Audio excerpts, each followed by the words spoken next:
जिसको कहते हैं ना paradigm, in terms of a paradigm you put it across into this paradigm of an interview. Corruption बहुत बड़ा रीजन है। मोदी जी स्टेज पे जरा डांस कर दीजिए, हम वोट देंगे, डांस शुरू हो जाएगा। Society which makes a virtue out of ignorance is a society which will never develop. If you have the confidence, say it, but not in a way that you sound impudent or arrogant. इस तरीके का प्रश्न करें तो assumption is that they are idiots. So idiots को you give an idiotic answer. What is that one quality the interviewer is trying to find in the candidate which can be a game changer for the person? If you are made the SDM of a district which can change the present picture of Bihar.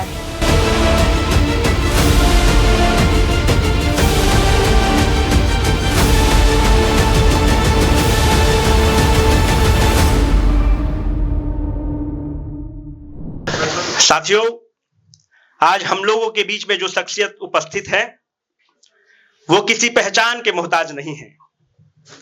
उनकी ईमानदारी और शुचिता बिहार के गली, मोहल्ले, चौक, चौराहे और गुमटी तक प्रचलित है। साथियों, अगर आप लोगों की इजाजत हो तो मैं एक छोटी सी घटना से स्टार्ट करना चाहता हूं। श्री शरण बिहार सरकार के पूर्व मुख्य सचिव व वर्तमान में बिहार सरकार के मुख्य सूचना आयुक्त हैं। साथियों, एक महिला जो विधवा थी, मुजफ्फरपुर के सुदूर ग्रामीण गांव में एक महिला थी जो बहुत चर्चित हुई। यह कहानी मैं आप लोगों के साथ शेयर करना चाहता हूं। और कुछ गांव के दबंगों ने लोकल जिला प्रशासन से मिलके, आपको पता ही है कि जिला प्रशासन कितना ऑनेस्ट होता है, तो उस जिला प्रशासन से मिलके कुछ गांव के दबंगों ने उस महिला के जमीन पर कब्जा कर लिया। आपको पता है कि जब आप बड़े आला अधिकारी होते हैं तो आप जन सुनवाई करते हैं, जिसको हम आम बोलचाल की भाषा में जन अदालत भी बोलते हैं या जनता की अदालत जो भी बोलते हैं। किसी ने उस महिला को बताया कि अगर आप न्याय की गुहार मांगते, वो जिला प्रशासन के पास पहुंची। जिला प्रशासन चूंकि उस दबंग से मिला हुआ था, उसको किसी ने बताया कि जो मुख्य सचिव हैं उनकी जन सुनवाई चल रही है, आप वहां पर पहुंचिए। वह महिला अपने छोटे से बच्चे को लेकर मुख्य सचिव के दरवाजे पर पहुंचती है और बोलती है कि मेरे पास सुसाइड करने के अलावा मेरे पास कोई विकल्प नहीं दिखता है, क्योंकि जो मेरा जमीन को छुड़वा सकता था, जो मेरे मांग का सिंदूर है, जो मेरे हाथ का मेहंदी है, वो बॉर्डर पर शहीद हो चुका है। तो जब वह न्याय की गुहार मुख्य सचिव से बोलती है कि अगर यहां से न्याय नहीं निकलेगा तो मेरे पास सुसाइड करने का कोई विकल्प नहीं बचता है, उस परिस्थिति में मुख्य सचिव कहते हैं कि आप पटना से जब तक मुजफ्फरपुर पहुंचिएगा तब तक आपके साथ न्याय हो चुका होगा। जिला प्रशासन हरकत में आता है और उस महिला के साथ न्याय होता है। चूंकि यह मामला हाईलाइटेड था, पूरा अखबार कवर कर रहा था, उस परिस्थिति में मीडिया उस महिला के पास जाता है और पूछता है कि आपका कुछ सूचना है, कुछ कहना है मुख्य सचिव के बारे में, क्योंकि आपका कब्जा तो छूट गया। उस महिला ने जो उत्तर दिया था वह बहुत वायरल हुआ था, उस समय का सारे अखबारों ने कवर किया था। वह कम पढ़ी लिखी महिला थी, पर उस महिला ने जो भावना व्यक्त किया था वह हमारा और आपका स्टील फ्रेम, जिसको आप ब्यूरोक्रेसी कहते हैं, उस पर विश्वास को मजबूती प्रदान करता है। वह महिला 2 लाइन कही। वह महिला कही कि उनको खुदा कहूं या खुदा को खुदा कहूं, उनको खुदा कहूं या खुदा को खुदा कहूं, दोनों की शक्ल एक है, किसको खुदा कहूं। साथियों, there are few people who hold the office and there are the few people who occupy the office with the dignity. कुछ व्यक्ति हैं कि बस पद पर हैं और कुछ व्यक्ति हैं जो उस पद की गरिमा को बढ़ाते हैं। The people like Mr. Sharan emboldens the faith of the general people in the bureaucracy of the country, which is often called as the steel frame of this country. साथियों, हरि अनंत हरि कथा अनंता, और भी हम बहुत कहानी शेयर कर सकते हैं, पर हमको पता है आप हमको सुनने नहीं आए हैं। आप चाहते हैं कि जल्दी से सर को दिया जाए और सर आपको बताए कि इंटरव्यू बोर्ड से कैसे फेस करते हैं, इंटरव्यू बोर्ड क्या क्या उम्मीद करता है।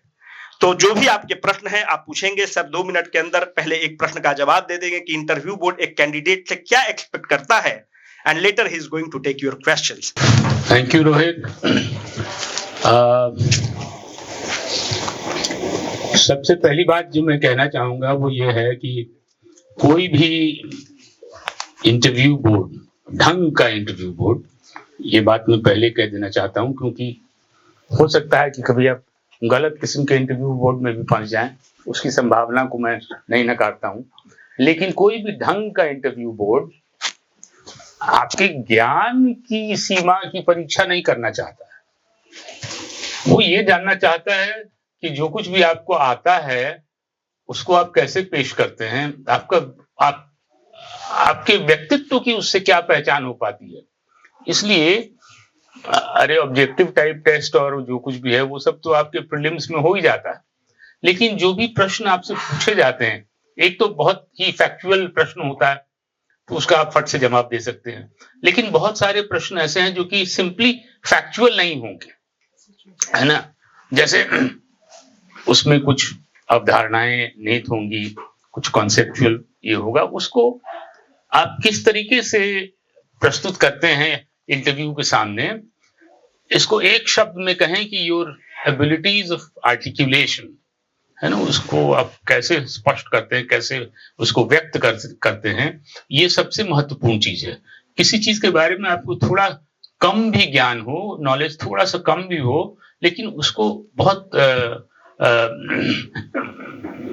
परिष्कृत तरीके से आप अगर पेश करते हैं तो वो अपना इम्पैक्ट छोड़ेगा बोर्ड मेंबर्स के ऊपर। एक बात और मैं कहना चाहता हूं, इसको ध्यान से सुनना तुम लोग। ये जो डॉक्टरल डिसर्टेशन होता है, जिसे पीएचडी अवार्ड होता है, वो बहुत पुरानी बात है। मतलब दुनिया में सब जगह ये चलता है। 200-400 साल पहले शुरू हुआ होगा, पता नहीं कब शुरू हुआ, मुझे नहीं खुद नहीं मालूम। लेकिन ज्ञान के संसार में कौन सी ऐसी बात थी जिसके तहत यह तय किया गया होगा कि किसी एक खास किस्म के पद के लिए, खास करके जो प्रशिक्षण की दुनिया है, जो ज्ञान की दुनिया है, उसके लिए ये पीएचडी की डिग्री बहुत जरूरी है। क्यों, कैसे तय किया गया होगा? अब ऐसा है कि भाई मान लिया तुम हिस्ट्री के विद्यार्थी रहे हो और तुमसे उम्मीद की जा रही है कि ज्योग्राफी पढ़ाओ। जब आप लेक्चरर बन गए तो तुमसे उम्मीद की जा रही है कि ज्योग्राफी पढ़ाओ। ज्योग्राफी के क्षेत्र में ही आपसे मतलब कहा गया कि आपको पढ़ाना है, और जिस भी लेवल पे, +2 के लेवल पे हो या +2 से नीचे का लेवल हो, ज्योग्राफी पढ़ाना है। तो कैसे आप पढ़ा पाते हैं? वो जो शिक्षक बनता है स्कूल में जाकर के, वो कैसे पढ़ा पाता है? तो मैं सिर्फ इतना कहना चाह रहा हूं कि just factual knowledge is not important, how you can collate them together, that is what is more important, and that is what will give you the force of articulation, है ना। तो मैंने अभी एक बोर्ड में कहा भी था, आफ्टर ऑल पुराने जमाने से लेकर के आज तक एक बात चलती आ रही है। वो कहावत है कि एक ही साध है सब सद है, सब साध है सब जाए। You can't handle 10 different things at the same time. It is just not possible within human capability. But if you are able to handle one thing in a very intensive and exhaustive manner, then you have the capability to be able to handle 10 different things in a similar manner. I'm saying a similar manner, not necessarily a similar thing, but a similar manner. That is what is more important. तो मैं ये सबसे बड़ी सलाह जो आप लोगों को देना चाहूंगा वो ये है कि अपने अनुसार, अब तो जो पढ़ना था तुमको पढ़ लिया इंटरव्यू बोर्ड में जाने के लिए, लेकिन अपने दिमाग में तय करो कि what are your core strengths.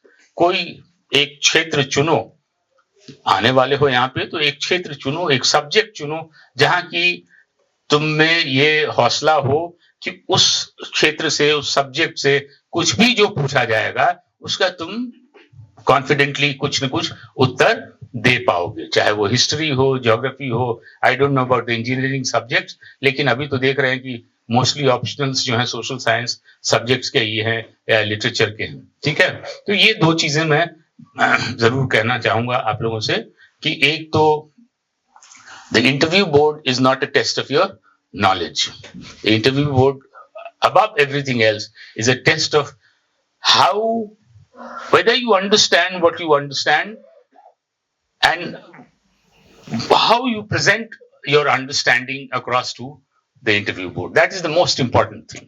ठीक है ना? आपको कुछ नहीं भी आता हो तो आप, अगर आपको तरीका मालूम है, तौर तरीका मालूम है, आपका व्यक्तित्व इस तरीके का है कि उस चीज को आप, ठीक है, नहीं जानते हैं, लेकिन आप इस बात को एक्सेप्ट करते हैं कि नहीं जानते हैं, लेकिन जो सामने वाला व्यक्ति है वो ये समझ पाए कि इसने जो कुछ भी कहा, इससे जो कुछ भी हमने सुना, उसके अंतर्गत मुझे ये मानने का कारण बनता है कि इस लड़के को या इस लड़की को इसका उत्तर नहीं मालूम है, लेकिन बाकी सब जो चीजें मैंने पूछी सबका बढ़िया जवाब दिया, और इसलिए ये इस उत्तर का जवाब नहीं दे पाना इसकी कोई खामी नहीं है। नमस्ते सर, मेरा सवाल ये है कि आपने कहा कि हम थॉट्स के आर्टिकुलेशन को देखते हैं, पर सर 15 से 20 मिनट के अंदर अगर इस आर्टिकुलेशन को जांचने की पैमाना है, तो मैं ये आपकी व्यक्तिगत राय जानना चाहता हूं सर कि इंटरव्यू कितना प्रासंगिक है 15 से 20 मिनट के अंदर ये जज करना किसी के क्षमता के लिए, आपकी व्यक्तिगत राय क्या है?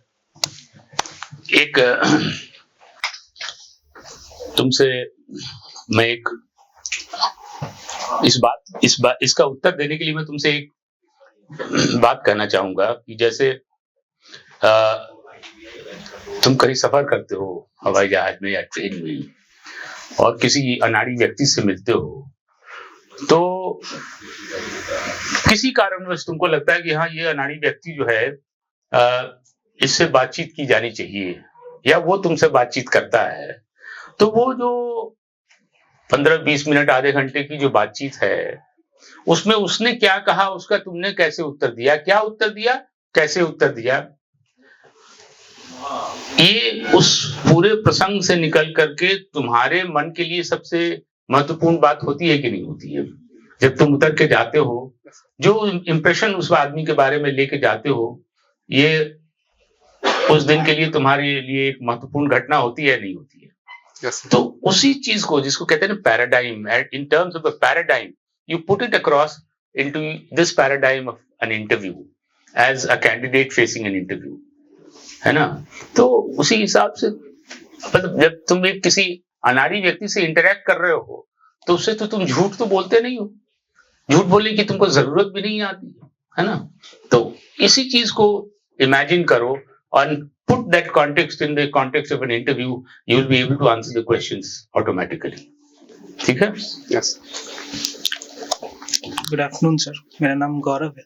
सर, हम ये पूछना चाह रहे हैं कि अगर हमको इंटरव्यू में कहीं झूठ बोलना पड़ जा रहा है तो सर कैसे झूठ बोलें कि ऑलमोस्ट काम चल जाए?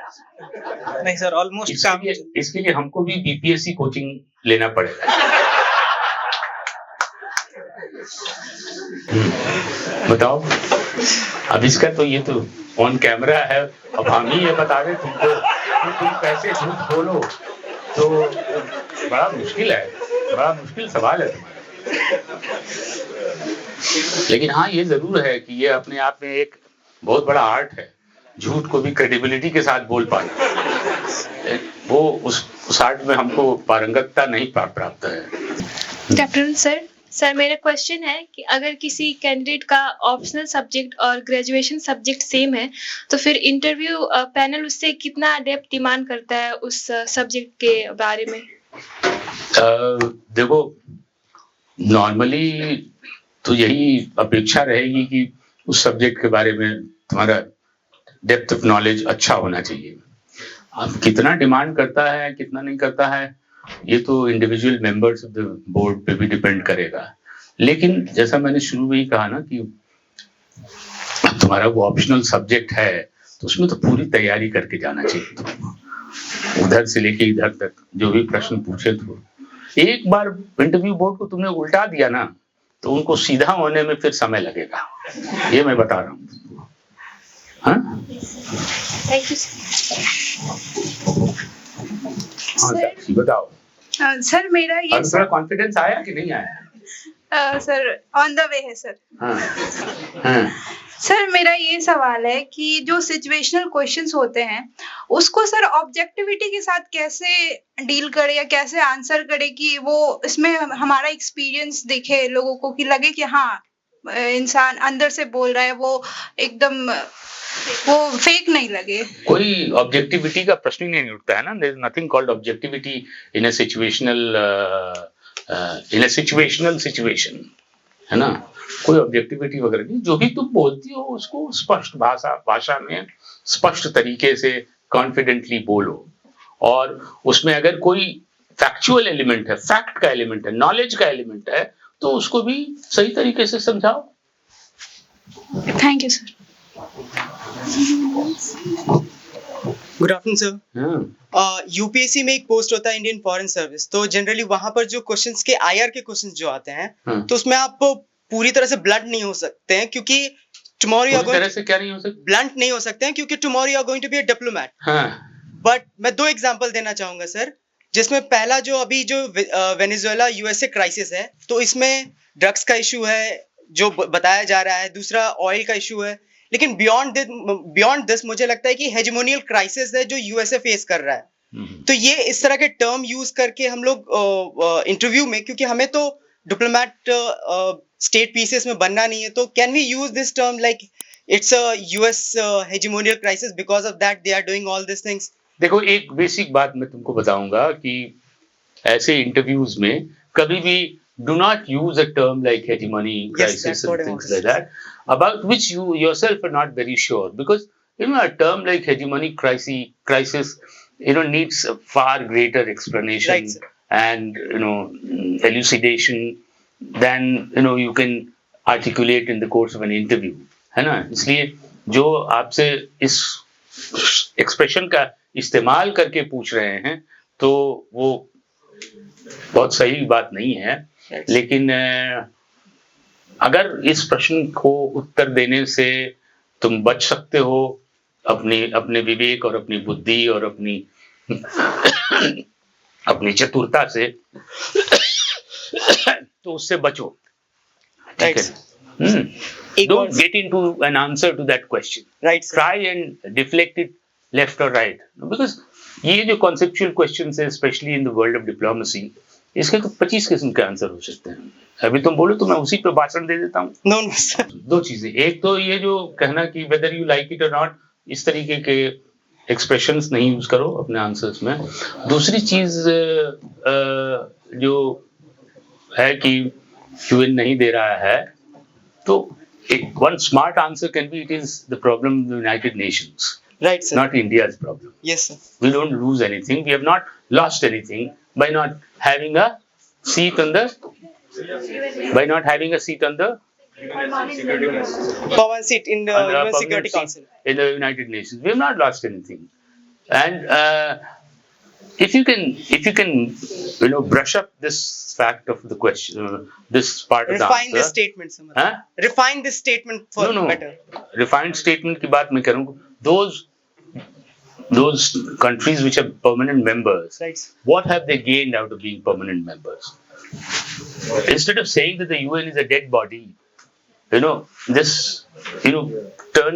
the question on its head and say that even if you are given a permanent seat, what the hell? Right. What do you get? Right, sir. United States of America has a permanent seat, so what? What have they been able to do? Right. There's been, इसको कहते हैं ना, catching the bull by the horn. But then for that you will have to be equipped with the right facts, with the right knowledge, and then answer confidently.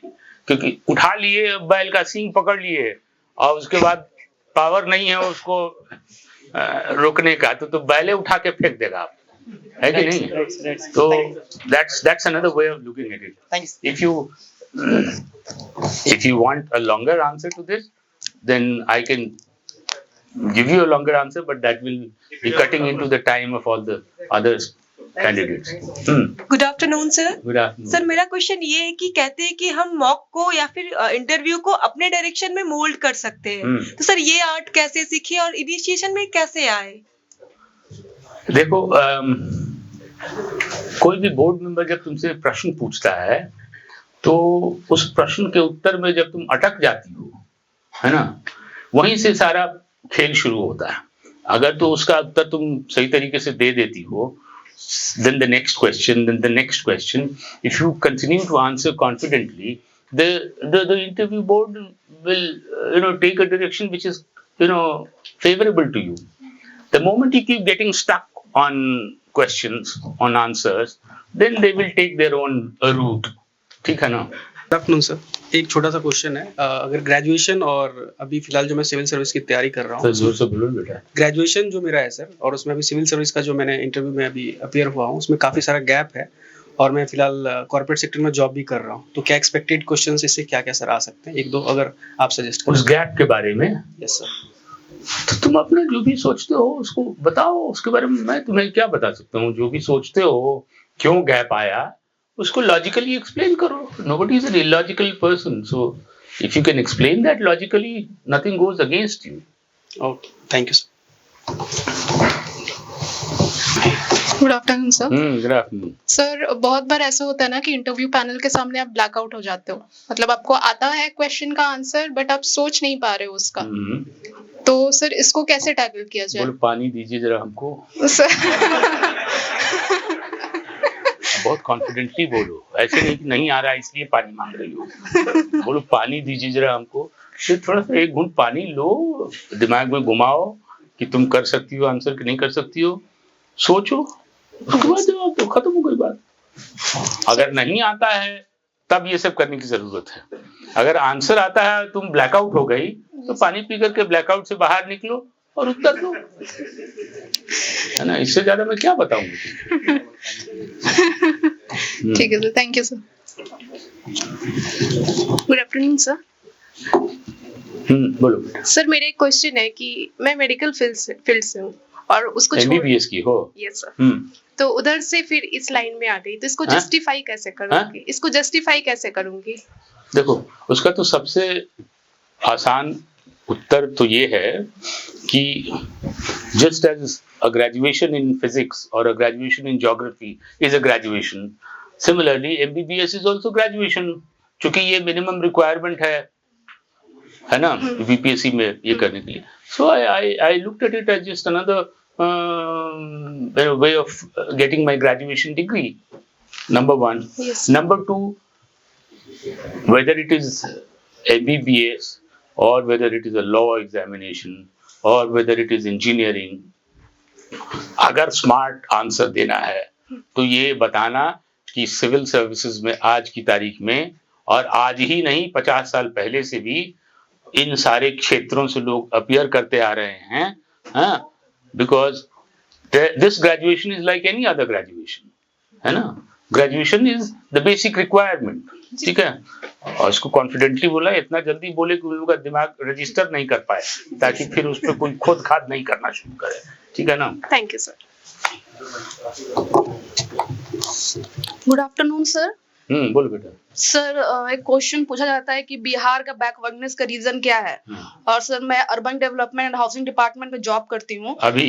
हाँ yes sir. Bihar में? Yes sir. तो sir, corruption बहुत बड़ा reason है, लेकिन sir चूंकि मैं खुद एक गवर्नमेंट जॉब में ऑफिसर हूँ, और अगर बोर्ड मुझसे पूछता है क्या करप्शन एक रीजन है, और अर्बन डेवलपमेंट सर थोड़ा इनफेमस भी रहा है इस एरिया में सर, तो मेरा क्या डिप्लोमेटिक आंसर होगा? Diplomatic answer? Sir sorry, strategic answer sir, sorry sir. देखो, इसका जो सबसे सिंपल जवाब है वो तो ये है कि हाँ, करप्शन तो है सर, लेकिन सामने में तो सिविल सर्वेंट्स खुद बैठे हुए हैं। तो सामने में जो ऑफिसर्स बैठे हुए हैं उनका खुद 30 इयर्स का एक्सपीरियंस रहा है। सर, मैं डायरेक्ट करप्शन वर्ड यूज कर सकती हूँ? Of course, if he is using the word corruption, why can't you use it? Sir, तो मुझसे काउंटर क्वेश्चन करेंगे कि इस बात से डर के जाओगे कि हम ये बोलेंगे तो वो क्या सोचेंगे, तो कभी कुछ नहीं हो पाएगा। Yes sir. ठीक है ना।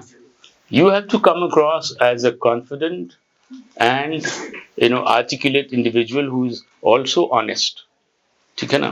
that honesty should reflect in your answers, है ना।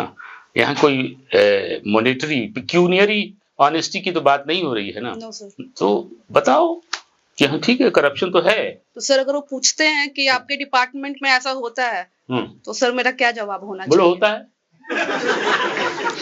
सर तो पूछेंगे आपने कभी रिपोर्ट किया? क्या तुमने किया? No sir. सर मैं अभी प्रोबेशन में ही हूँ और सर ये रिस्की है, लेकिन सर मैं आंसर क्या दूं सर? ऐसे डायरेक्ट ब्लंट आंसर दूंगी तो सर ये बोलो कि अभी तो मैं प्रोबेशन में हूँ, मेरे पास ऐसा कोई वाकया आया नहीं है, और जब आएगा, अगर आता है ऐसा वाकया, तो मैं आपको ये विश्वास दिलाना चाहूंगी कि मैं, क्या नाम है तुम्हारा? रोहिणी। है रोहिणी। रोहिणी। मैं रोहिणी कुमारी या रोहिणी सिन्हा या रोहिणी जो भी है ना, आपको ये क्या कहते हैं, आश्वासन देती हूँ कि मैं कभी अपने जो न्यायपूर्ण तरीके हैं उनसे कभी हिलूंगी नहीं। खत्म।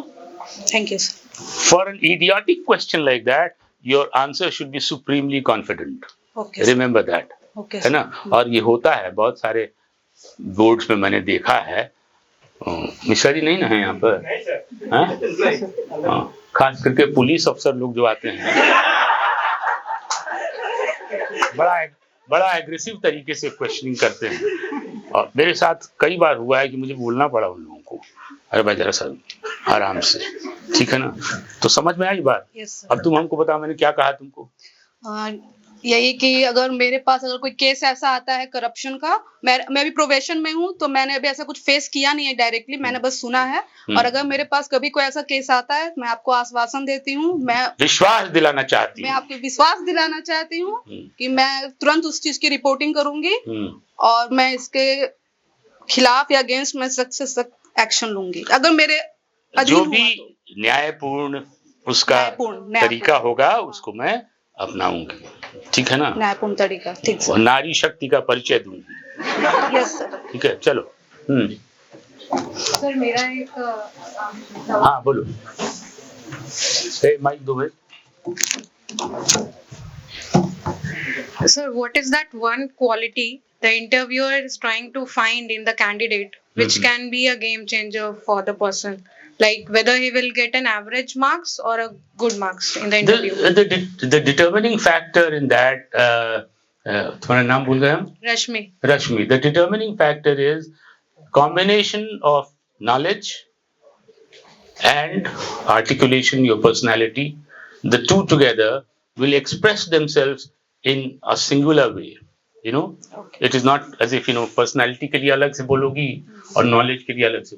They combine together and they get articulated in the natural course. So that is how it is.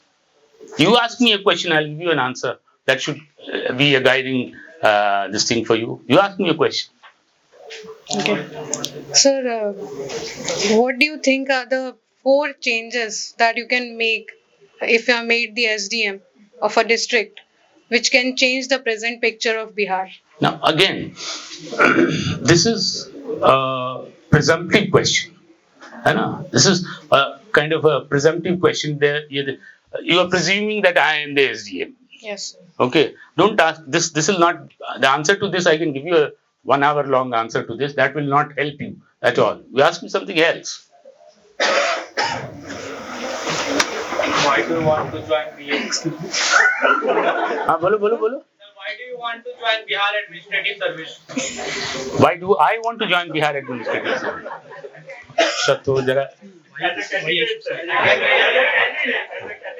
I want to join Bihar Administrative Service because, this is the most exciting job in the world. Did you get your answer? So he wants मजा तो तब है ना जब interview board को तुम छकाओ. तुमको interview board क्या छकाएगा? हाँ बोलो तुम बोल रही थी ना कुछ. So there is one person, he wants to ask why I should select you. Like the interviewer can ask, like there are 1,000 candidates, why should I select you? ये तो तुम्हारे शुरुआत के 2-3 मिनट में इंटरव्यू बोर्ड वाले देखेंगे तुमको, है ना? तो if he asks you or the board asks you why should we select you, then there can be 10 different answers to this. But one smart answer can be that, I think I am the best candidate available. Yes. Okay? But you should be able to say that with a genuine confidence. हाँ बोलो भाई. Will that not be an arrogant answer? Huh? Sir, will that not be an arrogant answer if I say that I am the most suitable candidate that you will ever find? If you ask me ridiculous questions, then I'll give you ridiculous answer. Exactly. Isn't it? Yeah. पहली बात तो ये है कि जो आदमी ऐसे प्रश्न पूछ रहा है, why should I select you? तो वो गधा है ना कि तुम गधे हो. वही है फिर. चलो. सर पर ऐसा होता है वहाँ पे. हाँ बेटा बोलो. माइक दोस्त. Good afternoon sir. हाँ सर जनरल क्वेश्चन है सर. मुझे लगता है सर कि हॉबीज का सर 20% तो मैटर करता है. तो सर फैमिली, स्टडी और जॉब, इन तीनों में इतना व्यस्त होने के बाद सर हॉबी वाला सेगमेंट छूट जाता है. मतलब तो सर उसको क्या करें सर, उस वाले सेगमेंट को फिल करने. नहीं तो देखो तुम उसमें जो अपना ये होता है उसमें हॉबी में कोई ऐसी चीज डालो ही नहीं जिसमें बहुत ज्यादा प्रश्न करने की संभावना हो. अगर नहीं है वास्तव में कोई है हॉबी नहीं है तुम्हारी, अब तो मत डालो. कौन कहता है.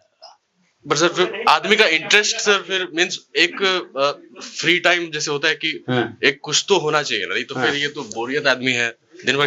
गाना गाते हो? नहीं सर. सुनते हो? सर कुछ समझ नहीं पता. तो सिनेमा देखते हो? हाँ सर. सिनेमा देखते हो तो थोड़ा बहुत सिनेमा के बारे में पढ़ के जाओ, जान के जाओ. जी सर. ऐसा थोड़ी है कि तुमसे एनसाइक्लोपीडिक नॉलेज की अपेक्षा की जाती है. कुछ भी सर फ्लेक्सिबल डाल सकते हैं. हाँ? कुछ भी फ्लेक्सिबल, जैसे सिनेमा, जैसे आपने जैसे बताया फ्लेक्सिबल, जैसे सिनेमा या इजी टाइप का कुछ भी वहाँ पे फिल कर सकते हैं जिसमें तुम थोड़ा बहुत हैंडल कर सको. जी सर. अब ये है ना कि तुमने हॉबी में लिख भी दिया, आप कुछ जानते नहीं हो उसके बारे में, तो it will create a negative impression, isn't it? You should indicate something in your hobbies about which you know at least a little, है ना. बिकॉज ये तो बहुत नेगेटिव क्वालिटी हो गई ना कि तुम एक तरीके से झूठ बोल रहे हो. आता है नहीं कुछ और लिख दिए उसमें. Better to leave that blank, है ना. खाली छोड़ना सर गलत खाली छोड़ने का भी कोई नेगेटिव मार्किंग नहीं होगा. चलो ठीक, थैंक यू सर. एआई या सोशल मीडिया के एल्गोरिदम से खेलना किसी का हॉबी हो सकता है. एआई या सोशल मीडिया के लिए एल्गोरिदम से खेलना किसी का हॉबी हो सकता है. हाँ, क्यों नहीं हो सकता है. कौन सीरी से बात करेगा? कौन सी बात करेगा? सीरी से बात करना. अच्छा.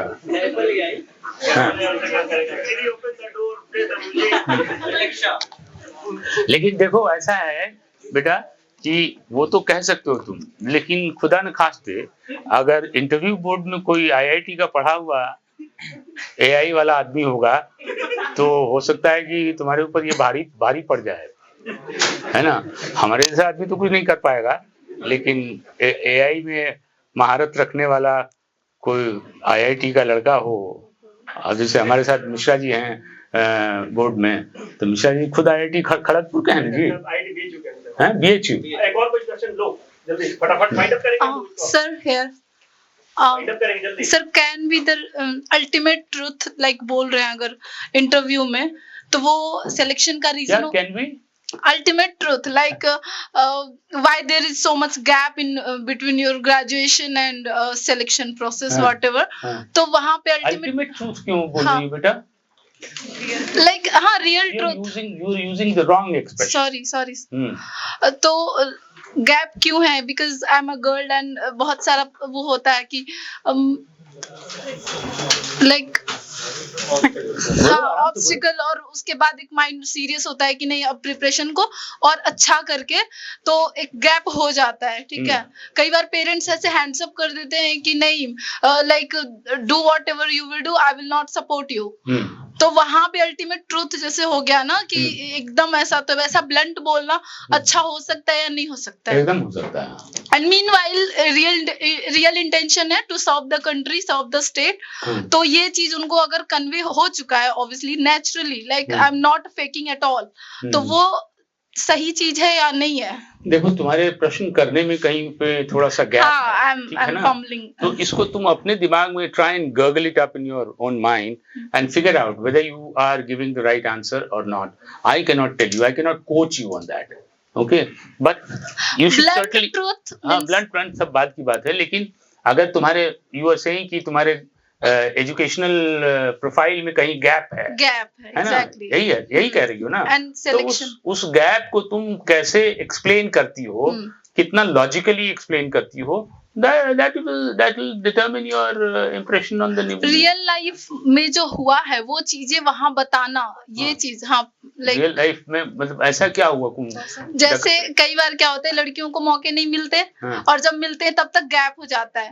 That's the reason I want to tell you. मौके नहीं मिलते इसका क्या मतलब? हाँ नहीं मिलता है ना कि अभी नहीं पढ़ने जाना है, घर में रहो ऐसे करके. तो वो सब सही रीजन है. देखो बेटा ऐसा है कि अगर ऐसा है कि तुमको नहीं पढ़ने दिया गया तो इस बात को एक्सेप्ट करो. हाँ टेल देम ऑनेस्टली. तो वो सही है. हाँ और क्या. ओके उसका वैकल्पिक उत्तर क्या है? कोई उत्तर नहीं. कुछ है ही नहीं. जो वैकल्पिक उत्तर दोगी that will be a dishonest answer. Yes. So you better give an honest answer and get away with it. Okay sir, thank you very much. Sir हाँ sir good evening sir. Thank good evening sir. Thank you for your valuable insight.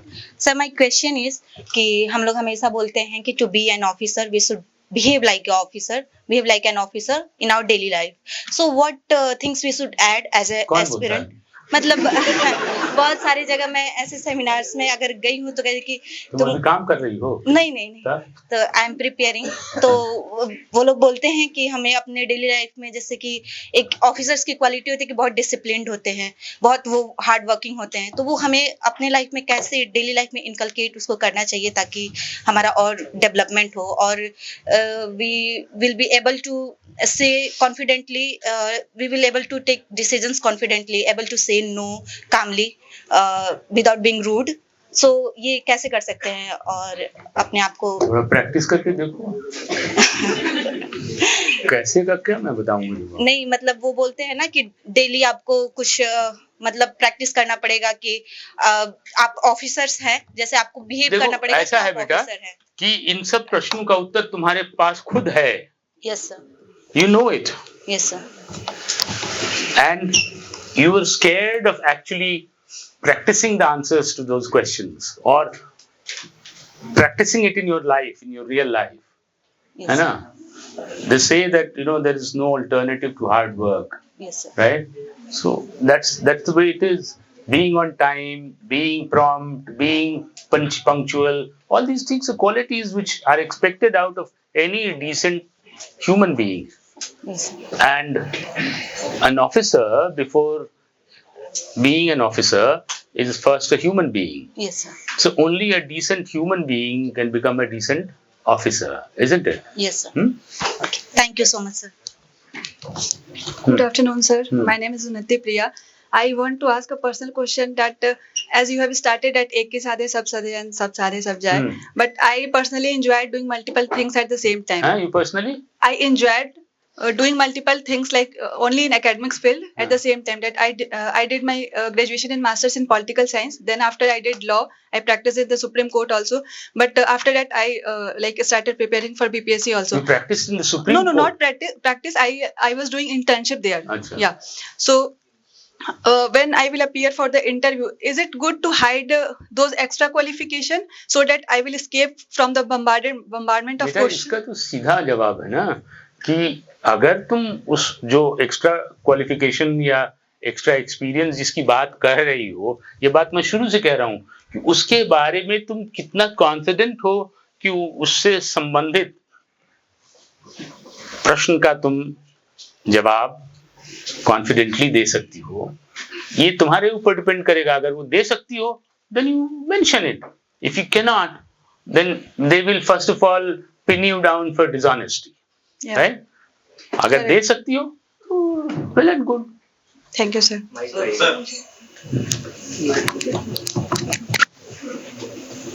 Good afternoon, sir. Sir, मैं पूछना जब माइके में तुम्हारी आवाज नहीं आ रही है तो फिर वहाँ इंटरव्यू बोर्ड में क्या बोलूंगी? Sir good afternoon sir. हाँ. सर मैं पूछना चाह रही थी कि इंटरव्यू बोर्ड में एचओडी और प्रोफेसर्स भी होते हैं. माइक में बोलो तुम. एचओडी एंड प्रोफेसर्स भी होते हैं इंटरव्यू बोर्ड में. तो मेरा सब्जेक्ट जो है मैंने उससे पोस्ट ग्रेजुएशन सब क्या है? मेरा सब्जेक्ट ज्योग्राफी है। हाँ। मैंने उससे graduation post graduation net qualification है मेरा, तो मैं कैसे क्वेश्चन एक्सपेक्ट कर सकती हूँ और थ्योरी बेस्ड क्वेश्चन पूछे जाते हैं क्या? कैसे क्वेश्चन पूछे जाते हैं? थ्योरी बेस्ड क्वेश्चन पूछे जाते हैं क्या इंटरव्यू किस सब्जेक्ट में? मेरा जो ऑप्शनल है और मेरा जो ग्रेजुएशन पोस्ट ग्रेजुएशन का जो Depends on what your optionals are ना। theory based questions तो किसी भी सब्जेक्ट में पूछे जा सकते हैं। सर मेरा ज्योग्राफी है। Normally the thumb rule is that factual questions should not be asked. Purely factual questions. ठीक है? But if there are different aspects to the answer to a question, then that can always be asked. And theory meaning what? I mean, you're not going to be asked about Heisenberg's principle in physics or Bernoulli's theorem and things like that. They will not ask you. मतलब कि basic अगर कोई knowledge. पागल है तुम्हारे interview में, then I don't know. Okay, thank you sir. प्रणाम sir, मेरा ये क्वेश्चन है कि जैसे आपने बोला सर कि हॉबी में कुछ भी डाल दो, सिंगिंग, कुछ भी गाना, मूवी देखना, तो सर ये बताइए कि जैसे वास्तव में डालना तो मैंने नहीं कहा, मैंने तो कहा कि हॉबी मतलब जो हॉबी है, वास्तव में मेरी अभिरुचि गाना है सर। हाँ। तो मतलब किस तरीके के गाने को प्रासंगिक, मतलब गाना प्रासंगिक रहेगा सर? तुम अपनी कल्पना से जैसे बताओ। क्लासिकल या कोई फोक या कोई? ऐसा कुछ नहीं, गाना उसमें अगर इंडिकेट करना है तो फिल्मी गाना लिख दो या क्लासिकल म्यूजिक लिखो। कोई भी चलेगा, इश्क मोहब्बत का भी सर? मतलब इस तरीके का गाना भी चलेगा सर, जिसमें मतलब कोई मोहब्बत इश्क वाला ऐसे कुछ? वो उतने इसमें कोई नहीं पूछने जा रहा है तुमसे। फिल्मी गाना है तो फिल्मी गाना है। फिल्मी गाना में तो हर चीज। सर दूसरा सवाल ये है सर कि जैसे कि मतलब इंटरव्यू बोर्ड में तो लोग जो बैठे होते हैं मेंबर, वो तो हमसे क्वेश्चन पूछते हैं ऑब्वियसली, पर ऐसा नहीं हो सकता है सर कि मतलब इंटरव्यू खत्म होने के बाद मतलब कुछ डिप्लोमेटिकली कुछ ऐसा बात किया जाए कि मतलब उनको अच्छा लगने के लिए, जैसे वास्तव में सर उनको कुछ उनकी तारीफ करना है या उनका जो एनर्जी दिखा सर, कोशिश भी मत करना। जैसे एग्जाम्पल सर, जैसे आप यहाँ पे आए हैं तो आपको देख के काफी मतलब प्रेरणा मिल रही है सर अंदर से। प्रेरणा मिल रही है? मतलब ये सर कि आप इतने बड़े पोजीशन पे हैं, मतलब आपसे बात करके, आपके अनुभव को देख के सर, आपसे सामने फेस टू फेस इंटरेक्शन हो रहा है, तो हमें भी यहाँ तक पहुंचना है सर, ऐसा एस्पायरेशन लेके चल रहे हैं। तो आपको देख के बहुत अच्छा लग रहा है सर, और ये कहीं ना कहीं मोटिवेशन के लिए मतलब प्रेरित कर रहा है सर। तो ऐसे में सर उनको ऐसा नहीं बोल सकते सर कि आप जैसे मतलब आपको देख के या कुछ जो मेरी गलती है वो सब मत करो। ठीक है, यही सर कि ऐसा तो नहीं लगेगा ना उनको बटरिंग टाइप का? वो सब करना भी नहीं। ठीक है, थैंक यू सर।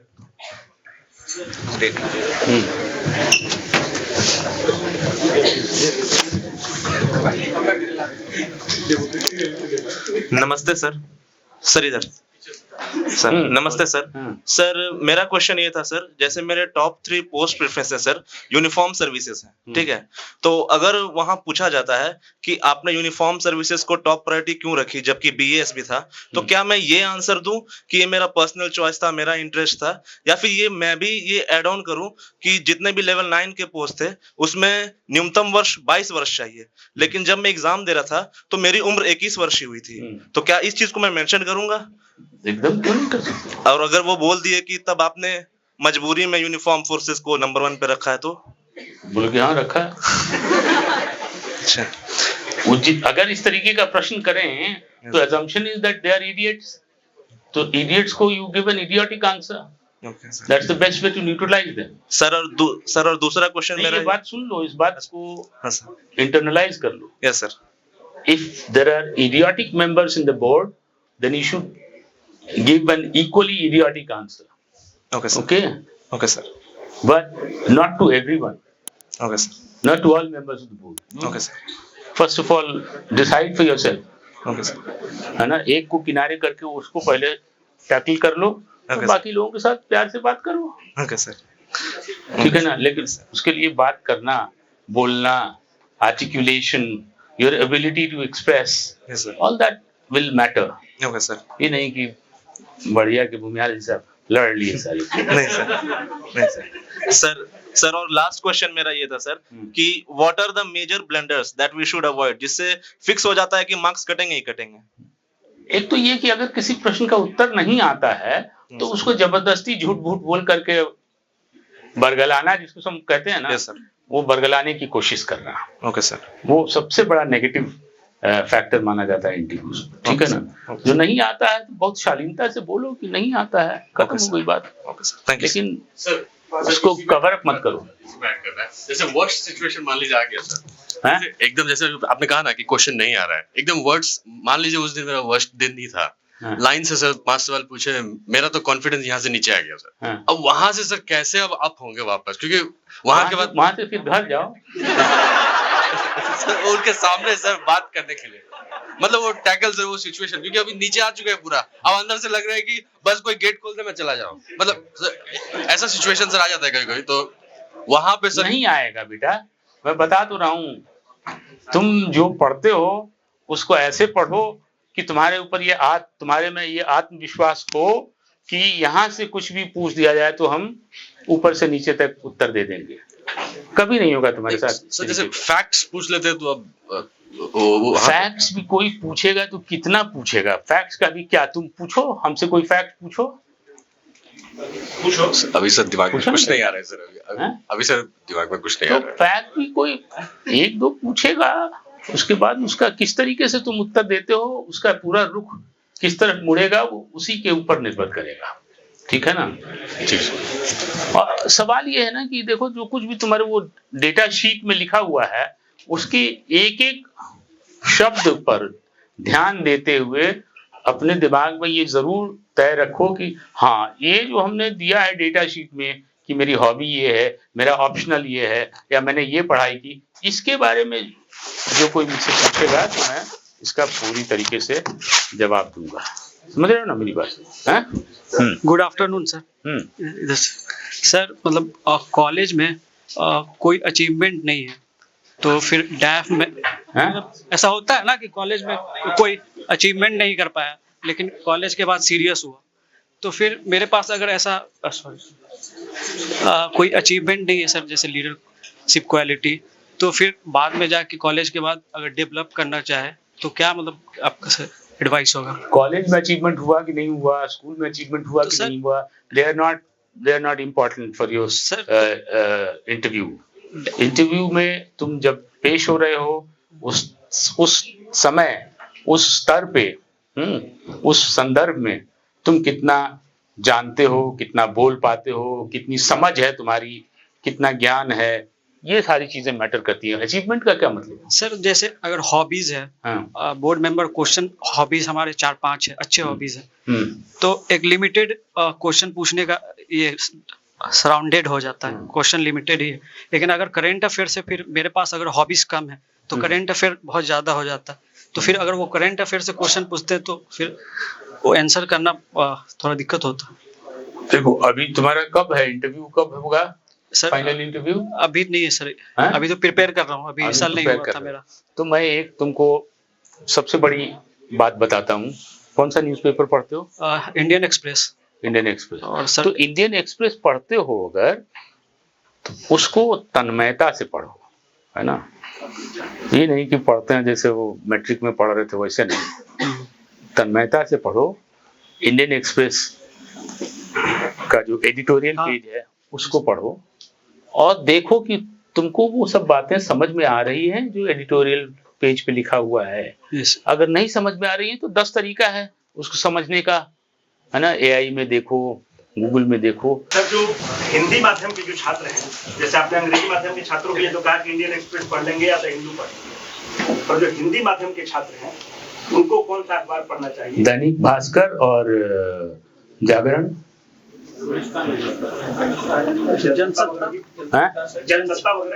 जनसत्ता यहाँ अभी नहीं करता तो बेचारा पढ़ेगा कहाँ से? एक दिन लेटर ऑनलाइन पढ़ सकते हो तो बढ़िया है। हिंदी माध्यम के लिए जनसत्ता या फिर दैनिक जागरण? सर एक सर एक क्वेश्चन है सर। सर मेरा गृह जिला नालंदा है सर, तो सर कई बार कुछ सवाल में सर माननीय मुख्यमंत्री जी का नाम आना या कई बार उनकी योजनाओं को बताते बताते उनका नाम आना सर, तो कई बार मेरे को अंदर से डाउट आता है कि कहीं वो समझे ना कि बोस्टिंग कर रहा है, मतलब क्योंकि माननीय मुख्यमंत्री जी भी का गृह जिला नालंदा है सर। तो इस सर ये डाउट को सर कैसे मतलब एड्रेस किया जाए सर? इस डाउट आपके मन में आपने खुद ही क्रिएट किया, तो इसका उत्तर भी खुद ही जानिए। क्योंकि कई सारी योजनाएं का नाम लेना होगा या फिर कुछ क्या योजनाओं का नाम गिनाने से क्या होता है? उससे तुम्हारी कौन सी काबिलियत जाहिर होती है? Yes sir. बोलो, योजनाओं के नाम गिनाने से तुम्हारी कौन सी काबिलियत जाहिर होती? सर वो ज्यादा बोलने से लगता है कि मतलब बोस्टिंग हो रहा है, मतलब ऐसा तो मत मेरे बोलो। मन में डाउट अगर आता तुम है खुद ही कह रहे हो कि बोस्टिंग हो रहा है, तब क्यों तुम बोलना चाहते हो? मतलब सर एक जगह इंटरव्यू दे रहे थे तो वो बोल रहे थे कि आप मुख्यमंत्री जी से बहुत ज्यादा प्रभावित लग रहे हैं सर। हाँ तो ठीक है, तो हम हैं प्रभावित। अब आगे सर तो वो मेरे को सर लगा कि निगेटिव चला गया वो उनके दिमाग में। हाँ तो मत बोलो, सब चीज का उत्तर तुम्हारे पास है। पिछले 20 वर्षों से वो शासन व्यवस्था में, तो बहुत सारी योजनाओं में उनका नाम तो आएगा ही सर, बिना बोले भी तो सर आंसर को देखो, जो भी तुम मुझसे पूछ रहे हो उसका उत्तर तुमको मालूम है ना? चलो, नहीं हम तो सुना दिए ना। सर मेरा क्वेश्चन इंटरव्यू से थोड़ा अलग है सर, अपने क्लैरिटी ऑफ माइंड के लिए पूछना था कि सर फेलियर से कैसे डील करें। जैसे सर मेरा एग्जांपल ये है कि मेंस में मेरा सर इस बार नहीं हुआ और प्री में भी मेरा 0.33 से नहीं हुआ सर, तो वापस से वो मोटिवेशन लाना, क्योंकि आपका एक्सपीरियंस इतना लंबा है, आप भी अपने लाइफ में हो सकता है कि कभी ना कभी लो देखे होंगे, तो उस एग्जाम्पल से हम सीखना चाहते हैं कि कैसे इस फेलियर से डील करें और क्या मोटिवेट करें हमको लॉन्ग रन के लिए, कि क्या टाइम के साथ मोटिवेशन चेंज होता है या फिर सेम मोटिवेशन अभी भी है आपका? कि टाइम के साथ मोटिवेशन चेंज होता है, इसका क्या मतलब? कि सर हो सकता है आप जब सर्विसेज ज्वाइन किए होंगे तो आपका मोटिवेशन कुछ और होगा, हो सकता है कि आप तो जब हमने सर्विसेज ज्वाइन किया उस वक्त भी हम भूसगोल विद्यार्थी नहीं थे, समझ रहे हो ना? Yes sir. there is no alternative to learning. That is the first thing you must remember. Yes sir. And a society which makes a virtue out of ignorance is a society which will never develop. Do you understand what I'm saying? Yes sir. Seriously understand this. Yes sir. Okay? There is a tendency amongst us in our society to make a virtue out of ignorance. We should first get out of that mindset. मुझे नहीं आता है तो इसका मतलब मैं कहीं ना कहीं कमजोर हूं, मेरे में कोई डेफिशिएंसी है। तो learning, there is no alternative and there is no equivalent. Okay sir. Okay, that's the first thing you will have to. तो तुम you should have the ability to learn. Yes sir. मैं आज भी रोज किताबें पढ़ता हूँ, क्यों? कोई हमको इम्तिहान तो नहीं देना, No sir. है ना? So that is something which you need to inculcate in your personality. It should come naturally as part of your natural behavior. ठीक है? Yes sir. चलो। Good evening sir. सर मेरा क्वेश्चन ये है sir, generally जैसे जब मैं बात करता हूँ, जैसे मैं 1-2 मॉक दिया हूँ मैं, तो मेरा एसेंट में कानपुर में ही सर ब्रॉटअप, मैं कानपुर में ही मेरा मतलब रहा हूँ मैं, और मेरा बर्थ यहीं है सर, बिहार से ही है। तो वो लोग सर जनरली बोलने लगते हैं कि तुम बाहर के होके, यूपी के होके यहाँ बिहार की नौकरी क्यों लेना चाह रहे हो। 1-2 मौके मेरे को बहुत ग्रिल किया इसमें। तो सर क्या मैं एसेंट अपना चेंज करूँ बोलने का, क्या मतलब कैसा क्या करूँ सर? चेंज नहीं करना, give a logical answer and first of all you say that sir I don't think this question is relevant yes sir to my interview. If you have the confidence, say it, but not in a way that you sound impudent or yes, arrogant. Yes sir. Okay, and then you give your logical answer, है ना? तो sir मतलब ऐसा तो नहीं कि board member मेरे को अरे कुछ नहीं भाई, बता तो रहे ना कि लॉजिकल आंसर दोगे कॉन्फिडेंटली और at the same time not being arrogant. Yes, so nobody will take it amiss. ठीक है ना? एक क्वेश्चन और था सर, जैसे ऑप्शनल जैसे इकोनॉमिक्स है सर, तो वो जो हिंदी में जैसे पूछेंगे मेरा तो सर इंग्लिश में रहता है, तो अगर मैं टर्म उनसे पूछ लूं कि सॉरी सर मैं, क्या आप इंग्लिश में बता सकते हैं इसको, तो सर कुछ बैकफायर तो नहीं करेगा ना? नहीं कुछ नहीं, आराम से। नमस्ते सर। सर मेरा सवाल ये है कि सर मैंने अपने कॉलेज ड्यूरेशन में एनसीसी ले रखी थी, तो सर मैं अपना सर्टिफिकेट लगाऊंगा जब इंटरव्यू देने जाऊंगा, तो मेरा ये सवाल है सर, मेरे से बोर्ड पूछेगा कि आपने एनसीसी ज्वाइन करी बट आप डिफेंस में क्यों नहीं जाना चाहते, तो मेरा आंसर ये हो सकता है कि सर मैंने only for leadership quality developments के लिए ज्वाइन करी थी एनसीसी। ये आंसर मेरा हो सकता है? हाँ, आंसर क्यों नहीं हो सकता उसमें कोई सर, तो मेरे को मतलब सर क्वेश्चन तो नहीं पूछे जाएंगे ना इस पे एक्स्ट्रा सर कि आपने डिफेंस की तरफ आप क्यों नहीं गए? ऐसा कोई क्वेश्चन नहीं पूछेगा, और उसका आराम से बोलना होगा कि एनसीसी ज्वाइन करने का मतलब ये नहीं कि मेरा इंक्लिनेशन डिफेंस फोर्सेस में ज्वाइन करना है, ऐसा नहीं है। एनसीसी तुम पहले तो एनसीसी का जो भी चार्टर है जो किस उद्देश्य से एनसीसी की स्थापना की गई थी, पहले तो वो पढ़ लो और देखो कि वो तुम्हारे एनसीसी में ज्वाइन करने के बाद कितना खरा उतरता है तुम्हारे अपने जीवन में, और उसी के अनुसार तुम उत्तर दो। सर अगर मेरे को ट्रुथ बोलना हो कि मतलब मेरा सिलेक्शन नहीं हो पाया तो मैं ये भी जवाब दे सकता हूँ। कहाँ नहीं हो पाया? सर मेरा सिलेक्शन नहीं हुआ तो मैं ये बता सकता हूँ ना बोर्ड को। क्यों नहीं, उसमें कोई दिक्कत नहीं है। ठीक है sir, nobody will hold it against you. Thank you sir. ठीक है।